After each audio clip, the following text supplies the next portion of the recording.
चंद्रशेखर जी। धन्यवाद सभापति जी। राष्ट्रपति जी के अभिभाषण पे मुझे आपने मेरी बात रखने का मौका दिया।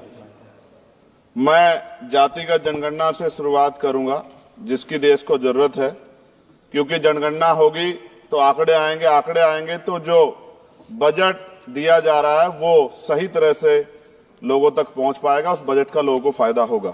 दूसरी बात, अयोध्या में 3 दिन तक पुलिस ने कार्रवाई नहीं की, इसका खामियाजा एक बेटी को अन्याय के रूप में उठाना पड़ा और मुख्यमंत्री जी यहां खड़े होकर राजनीतिक स्पीच में उस बेटी के अपमान का तमाशा बना रहे थे। ये बहुत दुखदाई है।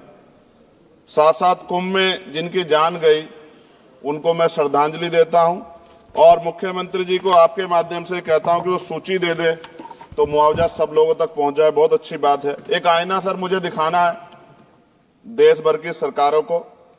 यही बागपत के एक बच्चे ने न्याय नहीं मिला सर, आत्महत्या कर ली पार्लियामेंट के सामने, जितेंद्र ने।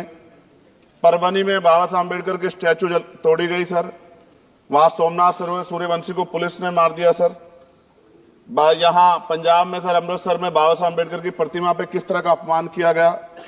गोरखपुर में 2 दलित बच्चों की हत्या हुई सर। सूरत में एक दलित बच्ची को फीस ना चुका कारण अपमानित किया गया, उसने सुसाइड कर लिया सर। झुंझुनू में राजस्थान में एक बच्चे की पिटाई की गई मटकी छूने पे सर दोबारा। कठुआ जम्मू में सर एक नाबालिग बच्ची का सामूहिक बलात्कार किया गया सर।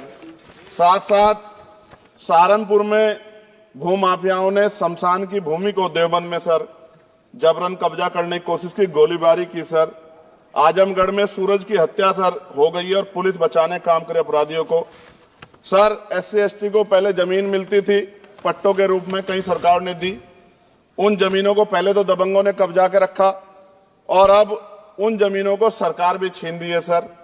शहर में रहने वालों को SC/ST को आवासीय पट्टे दिए जाने चाहिए। आजादी के 75 साल भी घर नहीं है, बाद भी SC/ST के बच्चों को जो स्कॉलरशिप दी जाती थी, केंद्र और राज्य का आपसी विवाद है कि 60% आप दोगे, 40 हम देंगे। इस चक्कर में कई बार स्कॉलरशिप सब नहीं समय पहुंचती, मानसिक प्रताड़ना होती है, स्कूल परेशान करते हैं, कॉलेज। इसलिए मेरी राय है सर कि 0 बैलेंस पे उन बच्चों का एडमिशन कराया जाए। जब सरकार कुछ करना चाहती तो बच्चों को फायदा हो जाए।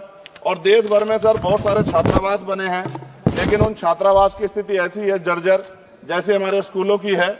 इन छात्रावास का जीर्णोद्धार करा जाए, उनकी रख रखाव का ख्याल रखा जाए, क्योंकि यहाँ देश का भविष्य तैयार हो रहा है। और ऐसी हालात सर स्कूलों की है, स्कूलों के हालात आप देश भर में, मैं उत्तर प्रदेश से आता हूँ, जाके देखोगे नगीना क्षेत्र में सर अगर स्कूल गिर जाएगा किस दिन बहुत बड़ा हादसा हो जाएगा, कोई पूछने वाला नहीं है सर। बात OBC समुदाय की जाए सर, OBC समुदाय को वक्त आ गया है कि विधानसभा और लोकसभा में आरक्षण जो है सर मिलना चाहिए, जो उनकी पर्याप्त संख्या यहाँ लोकसभा में और सभी स्टेटों की विधानसभा में आ पाए, जो सामाजिक समानता की दिशा में जरूरी कदम है। OBC को भी SC/ST की तरह सर प्रमोशन रिजर्वेशन मिले। OBC आरक्षण में जोड़ा गया सर असंवैधानिक है, क्रीमी लेयर उसको खत्म किया जाए। सरकारी स्वायत्त संस्थानों में भी सरकारी विभागों के समतुल्य पदों को चिन्हित किया जाए तथा उनकी समतुल्यता स्थापित की जाए, ताकि इन संस्थानों में कार्यरत OBC कर्मचारियों के बच्चों को भी आरक्षण का लाभ मिल जाए। सर पत्रकार सुरक्षित नहीं है। पत्रकार मुकेश चंद्राकर की सर भ्रष्टाचार के खिलाफ आवाज उठाने पर हत्या की गई सर। कौन पत्रकार ईमानदार से पत्रकारिता करेगा। किसानों को MSP की कोई लीगल गारंटी नहीं। एक बड़े किसान है दल्लेवाल जी, 69 दिन से सर जीवन और मौत के बीच आमरण अनशन पे है। क्या अब तक किसी दिन उनकी जान चल जाए, सरकार को संज्ञान लेना चाहिए। सर माइनॉरिटी की बात करूंगा, धार्मिक आस्था की बात है, हम तो सभी का सम्मान करते हैं क्योंकि हमने शपथ ली है, हम संविधान को मानने वाले लोग हैं। लेकिन सर बड़ौत में भगवान आदित्यनाथ निर्वाण लड्डू पर्व के दौरान दुर्घटना हुई, 8 लोगों की जान चली गई, श्रद्धालुओं की 75 घायल है, सरकार ने संज्ञान नहीं लिया। अयोध्या की तरह उनको मुआवजा दे देते तो उनके मन में भी जो माइनॉरिटी है पीड़ा जो है वो खत्म हो जाती। न्यायालय द्वारा पारित आदेश के बावजूद जैन समाज को जैन महातीर्थ गिरनार जूनागढ़ गुजरात पे पूजा करने रोका जाए, जो उनके मौलिक अधिकार का उल्लंघन है सर। बरेली में सार्वजनिक रूप से हजरत पैगंबर मोहम्मद साहब के खिलाफ सार्वजनिक अपमानित गाने चलाए गए। क्या सर मुसलमानों की धार्मिक आस्था का सम्मान नहीं होना चाहिए? उनका भी तो आजादी में योगदान है। और इनको अपराधियों किसका संरक्षण है कि खुलेआम इतने इस तरह गाने बजा के अपमानित कर रहे हैं। संभल की हिंसा में सर 74 लोगों की गिरफ्तारी हुई है और वहां के मुस्लिम डर के साए में है। सरकार बेगुनाहों की गिरफ्तारी बंद करे। महाराष्ट्र में सर चंद्रपुर जिला पड़ता है, मैं अभी गया था, तालुका चिमूर में ताडोबा फॉरेस्ट में संग्रामगिरी पहाड़ पर बौद्ध स्थल है सर, बहुत पुराना। वहां बौद्ध भिक्षु को सरकार बिजली नहीं देती, रास्ता नहीं देती, और इतनी बुरी हालात में उनकी धार्मिक आस्था क्या है सर, तथागत बुद्ध की ज्ञान स्थली होने के कारण बोध गया में बौद्ध धर्म के अनुयायियों के लिए जो बहुत महत्वपूर्ण स्थल है सर, इस स्थल पर अवैध कब्जा हटवाकर बौद्ध धर्म के अनुयायियों को सौंपा जाए। उनमें बड़ी चिंता, देश विदेश से लोग आते हैं, तो यहाँ हमारे देश की छवि भी खराब हो रही है। और अभी 12 फरवरी को सदगुरु रविदास जी महाराज की जयंती है और 14 अप्रैल को बाबा साहब अम्बेडकर की, 11 अप्रैल को राष्ट्रपिता ज्योतिबा फुले। इनको मानने वाले लोग नए कार्यक्रम करना चाहते हैं। अभी जिस विचार की सरकार है सर, वो तो कोई कार्यक्रम कर लें, लेकिन अगर ये कार्यक्रम करना चाहते हैं तो इनको कोई छूट नहीं है और नई परमिशन नहीं मिल रही। खत्म करूंगा सर, अंत में थोड़ा सा और रह गया सर, इसको खत्म करूंगा। लेकिन सर मैं जानना चाहता हूं, क्या सरकारी पैसे पे एक ही धर्म का अधिकार है? दूसरे धर्म के धार्मिक आयोजनों पे अभी कुंभ में 7,500 करोड़ रुपए खर्च किया आपने। आप रविदास जयंती पे कितना खर्च करेंगे? आप 14 अप्रैल को डॉक्टर बाबा साहब अम्बेडकर जिनकी जय जयकार होती है, उन पे कितना खर्च करेंगे? और उनके विचारों को आगे बढ़ाने के लिए आप क्या सहयोग करेंगे? ये सवाल बहुत बड़ा है। और अंत में सर मुझे आपसे, आपके माध्यम से सरकारों को कहना है सर, क्या इस देश से दलितों, मुसलमानों, पिछड़ों, आदिवासियों को निकाल देना चाहती है सरकार?